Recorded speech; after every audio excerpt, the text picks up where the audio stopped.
10 बोसोरब्लाथ' आरो आन्दायखाबाय जोंहा बे अबस्था थायोब्ला जोंहा राहा थायोब्ला जों बेखौ सोलायो आरो जुदि उपाय गैया जों दोनो किन्तु जोंहा दिनै सोलायनायनि बेबस्था दङ राहा दङ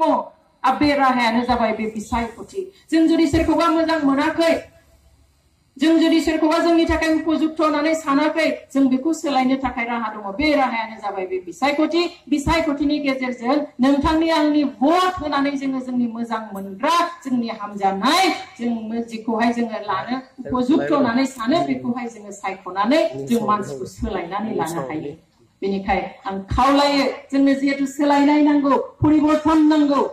बेनिखाय जोङो दिनै गोदान मानसि सायख'नो नोंथाङा आंहा बेयाव मोन्थाय दं बेनि थाखाय रावबो रावखौबो नारसिननो हाया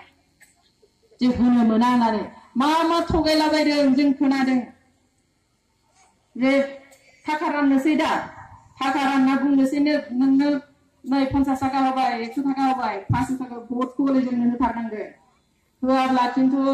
दिगदार दं जों जोगोन नों बहा भट होयो जों बिसिडिसि अफिसाव ओंखारफैसिगोन आंहा बेयाव मोन्थाय दं बेनि थाखाय रावबो रावखौबो नारसिननो हाया फाग्ला बिदि थगायनो हायो होनो मोना होननानै मा थगायलाबायदों जों खोनादों जेराव नों थुगोन बे खनाया बिदिनो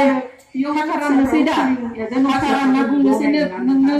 नै 50 थाखा होबाय 100 थाखा होबाय 500 थाखा नोंथाङा जि थांखि लायो जायखौ मोजां सानोब्ला खिन्थु दिगदार दं जों जोगोन नों बेवहाय भट होयो होननानै फैयाखै आं बुंनायानो जाजोबगोन होननानै फैयाखै नाथाय फोरोंनांगौ जाखो जनानै फाग्ला बिदि थगायनो हायो होनबा रायजो राजाखौ दिनै आं केम्पेइन खालामदों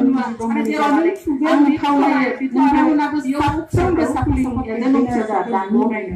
नोंथांमोना साहा दखानाव थां हाथायाव थां बाजाराव थां थांखि लायो